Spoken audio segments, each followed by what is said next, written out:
Okay, sim racers, this is Pitlanes Sim Racing's quick look at the new Automobilista 2 update, which brings us up to version 0.9.3.1, which went live on Friday, May the 22nd. We will be taking a look at the new force feedback, AI and physics updates for the Super V8. Okay, so over to Jason as he hits the track.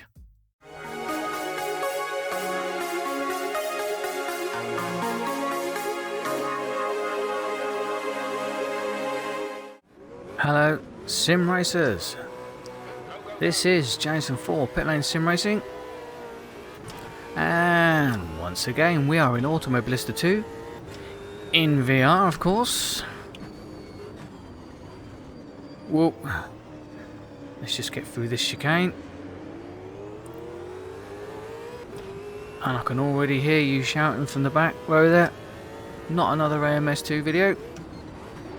Well, I hadn't intended on making one, but when I saw that Reiza Studios had just dropped a new build and it has some significant updates to force feedback, AI and physics, I had to jump in and find out exactly what all those changes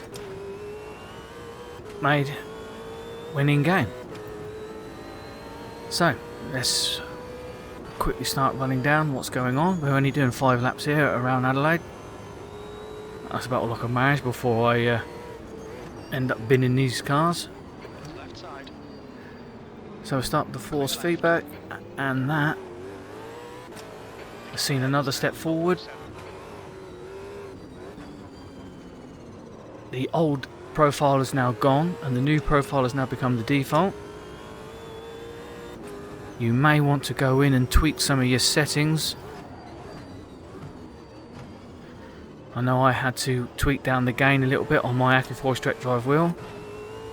I was finding it was a little bit on the strong side.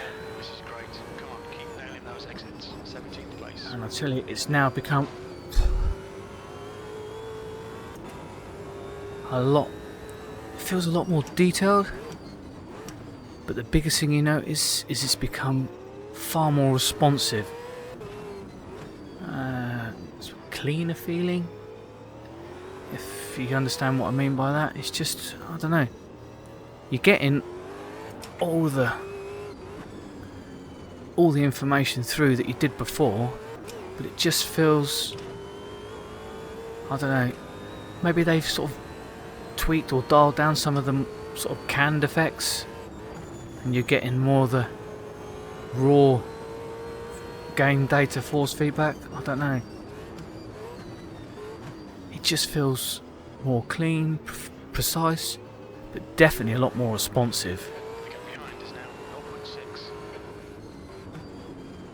What you see the car doing is immediately felt through the wheel, and the inputs you give the wheel are immediately felt in the game.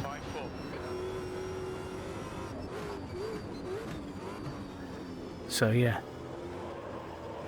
brilliant new force feedback updates. The game's taken another big step forward, ready for version 1.0 and the first of the official releases.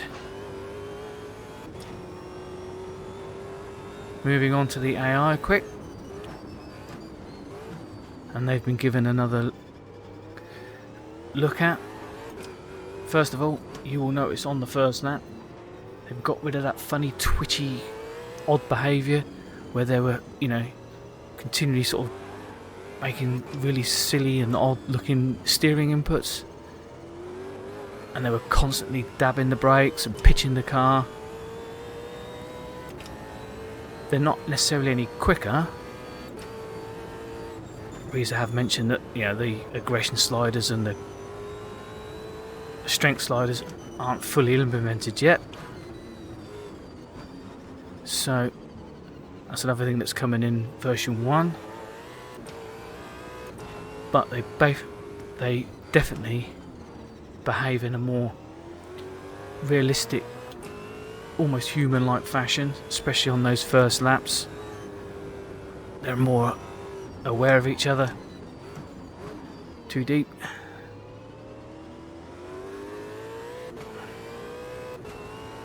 Which means that first lap feels a lot more realistic. You know, helps with the immersion factor, which is all important, especially when you're in VR, because you're really sucked into the game. So you need things to look and feel right to maintain that level of immersion and believability, and they've definitely sorted that out with the AI now. Oh, nearly lost it. And then last of all, we've got physics update. And the reason why I'm in the Super V8 is because this is one of the cars that saw some particular attention in this new update.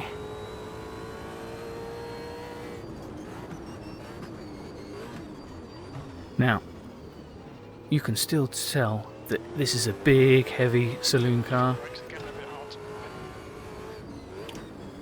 It's got more power than grip. And you need to keep an eye on your braking distances.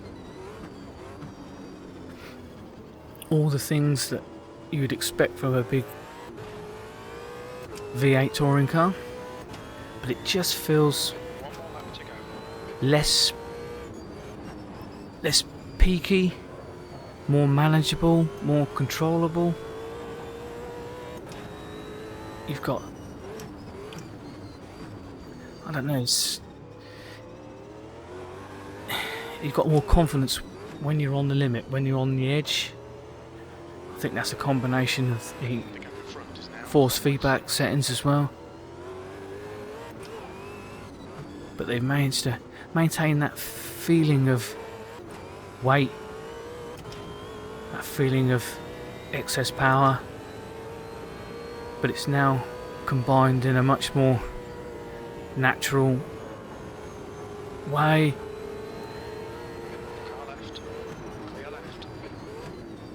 That again, when you watch the onboard footage back from in sim, it seems a lot closer to what you would see from the onboard footage from the real thing. It's kind of hard to put your finger on it, really. It's just, well, it's just more believable. You know, I've never driven one in real life, but I've watched enough of them. It just feels more believable now.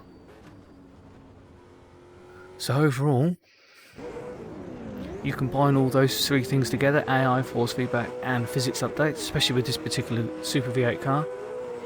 It's another good build, it's another good step forward, and I am now getting really excited for version 1.0, the first of the official releases.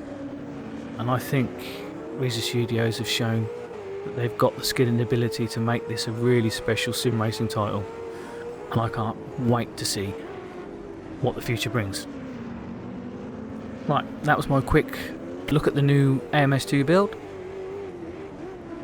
All the links to everything you need to check out, change logs, some of my other videos, so you can get an idea of the progression and how the title's been moving forward by looking at some of the earlier builds. That'll all be in the description. Last thing to say is, brilliant if you could like and share, really helps us out. And we'll see you in the next one. In the meantime, if you're out on track, remember to race hard, but please race fair. See you all later.